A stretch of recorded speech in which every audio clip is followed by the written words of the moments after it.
Welcome to the Global War Watch Network. Hey, if you're into clear analysis on global security, do us a favor and hit that subscribe button. All right, let's get right to it. We are talking about something huge today, a real seismic shift. Japan might allow U.S. nuclear weapons on its soil for the first time ever. As you can imagine, China is already warning of consequences. This isn't just a small policy change, folks. This could completely redefine security for the entire Indo Pacific. Yeah, you heard that right. For the very first time since World War II, Japan is having a serious, out-in-the-open debate about hosting American nukes. I mean, this breaks a taboo that's been in place for decades. And remember, this is in a country that is, to this day, the only nation on Earth to have ever suffered a nuclear attack. So it's no surprise at all that Beijing is already making it very clear there will be, well, let's just say, severe consequences. So that just begs the question, right? It's the big one for this whole explainer. Why? Why would Japan, a country whose modern identity is so deeply intertwined with being anti-nuclear, even think about such a massive, dramatic move? Well, to get to the bottom of that, we've got to look at how its neighborhood, its whole security environment has just been turned completely upside down. Okay, so for more than 70 years, the setup has been pretty straightforward. Japan has lived under the protection of the United States security guarantee, what everyone calls the nuclear umbrella. It was this giant shield that kept the peace. But the problem is, that shield, which for so long seemed totally unbreakable, is starting to show some serious cracks. And look, what you need to know about this quote is where it comes from. This isn't some fringe think tank or a couple of commentators. This is the consensus view from security experts at Lawrence Livermore National Laboratory. I mean, these are the folks who really know this stuff. So let that sink in for a second. They're saying that even with all the military upgrades the US and its allies have made, our ability to actually prevent a war is going down. It's eroding. That means the risk of a real conflict, and a nuclear one at that, is on the rise. That's pretty chilling. So what's the bottom line here? It's all about this fundamental shift in the balance of power. For decades, it was simple. The US and allies like Japan had a clear military edge, no question. Well, that edge, it's gone. It's basically evaporated. Why? Because adversaries in the region have been pouring money and resources into modernizing their militaries for one single reason: to challenge and counter American power. And for a country like Japan, this just changes the entire game. The old math doesn't work anymore. Right, so this whole situation, this weakening of deterrence, it's not happening by accident. It's being actively driven by what we can call a trio of threats. Three specific powers in the region whose actions are forcing Japan to rethink everything. And threat number one, the big one, is China. You'll hear U.S. defense planners call China the pacing threat. What does that mean? It means China is the one setting the pace. Their military development is the benchmark everyone else has to measure themselves against. They are, without a doubt, the main long-term challenge to stability in the entire region. And just look at the scale of this buildup. We're not just talking about more ships or more planes, oh no.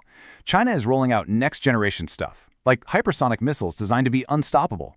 They're building a full nuclear triad, that's nukes on land, in the air, and at sea. Plus, they're pouring billions into space and cyber warfare. And the end game for all this, the publicly stated goal? To be able to pull off a military fait accompli over Taiwan. Basically, to take the island so fast that the US and its allies can't possibly get there in time to do anything about it. Okay, so if China is the big long-term strategic challenge, threat number two is the immediate, unpredictable one: North Korea. We're talking about a nuclear program that is growing up, and fast. And at the same time, their language, their rhetoric, has gotten more and more aggressive. It's a dangerous combination. And you really can't argue with the progress they're making. Pyongyang says it's working on a super large nuclear warhead. Their ICBMs are getting more accurate enough to reliably hit the US mainland. And just like China, they're getting into the hypersonic game. But here's the kicker. By supplying weapons to Russia for the war in Ukraine, North Korea isn't just making money. It's getting something far more valuable: real-world combat data on how its weapons actually perform. They're battle-testing their arsenal. And that brings us to the third part of this trio, Russia. Now, I know everyone's focus has been on Ukraine, and for good reason.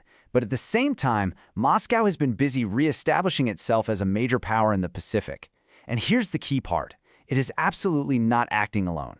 It's getting cozier and cozier, militarily speaking, with both China and North Korea. So what does that look like? Well, Russia's moving modernized nuclear subs and long-range bombers into the region. It's giving critical technology to North Korea. It's flying joint bomber patrols with China.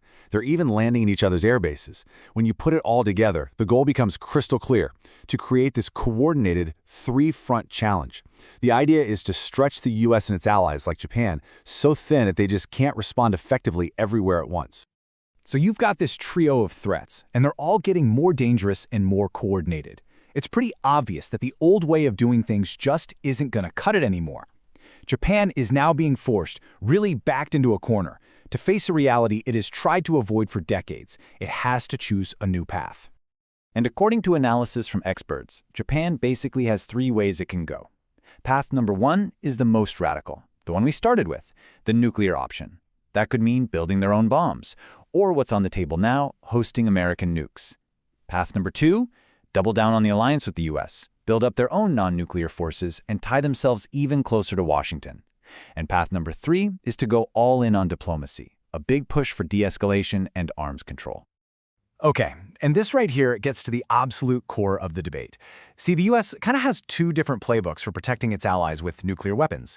You've got the NATO model over in Europe. That's where allies like Germany, Italy, and others actually have US nuclear weapons stationed on their soil. It's called nuclear sharing.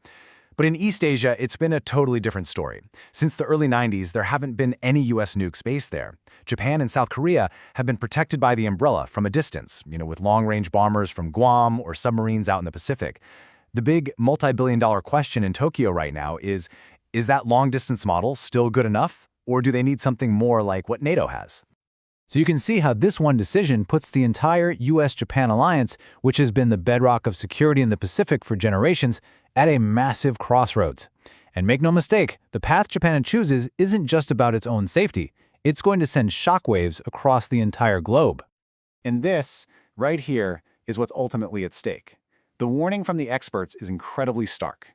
They're saying if allies like Japan and South Korea start to believe that the American nuclear umbrella has holes in it, they might decide they have no other choice but to get their own nuclear weapons. And if that happens, you could see a domino effect, a terrifying cascade of countries all scrambling to get the bomb. That's the nightmare scenario. Which leaves us all with this final, really tough question. In a world that feels more dangerous by the day, are these kinds of new nuclear options a way to create stability, or are they just the first shot in a brand new, terrifying arms race? Honestly, there are no easy answers here. Well, that's all we have for today. Thank you so much for your time. If you found this breakdown valuable, we'd really appreciate it if you'd like, share, and subscribe to the Global War Watch Network. And we really want to know what you think, so drop your thoughts in the comment section below. You can also join the conversation on our social media. We've got all the links in the description. We'll see you for the next one.